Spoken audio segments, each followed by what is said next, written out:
नाजरीन, खबर शामिल करते हैं बलूचिस्तान के इलाका खारान से। ABC न्यूज़ के ब्यूरो चीफ फिदा रिकी की रिपोर्ट के मुताबिक बलूचिस्तान के इलाका खारान में हालिया तूफानी बारिशों से नदी नालों में तुग़यानी आने और शहर में बरसाती पानी से मामूलाती ज़िंदगी मुतासिर हुआ है।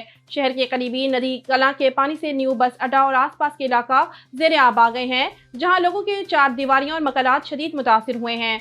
बाजार और शहर में निकासियाब का निज़ाम दरहम भरम होने के बायस सड़कों और गलियों में बरसाती पानी जमा होने से शहरी मुश्किलात का शिकार हैं।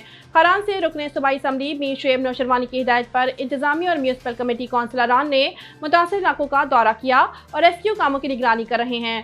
खारान MPA मीर शुएब नौशरवानी ने कहा कि तूफानी बारिशों से लोगों की जानो माल की तहफ़्फ़ुज़ को यकीनी बनाने के लिए हर मुमकिन कोशिश कर रहे हैं। इस हवाले से खारान इंतजामिया और म्यूनसिपल कमेटी हकाम को हिदायत जारी किए हैं। मुतासरा इलाकों में रेस्क्यू और रिलीफ का काम जारी है। शहर की सड़कों गलियों से बरसाती पानी का अखराज का सिलसिला जारी है। इलाका में जहाँ जहाँ बारिशों से नुकसानात हुए हैं वहाँ नुकसानात का जायजा लिया जा रहा है। मैं बहैसियत रुकन असम्बली और अवामी नुमाइंदा बारिशों से पैदा सूरत हाल और नुकसानात का जायजा ले रहा हूँ और मुतासरीन की मदद दाद रसी के लिए PDM हुकूमत बलूचिस्तान से मुसलसल राब्ते में है।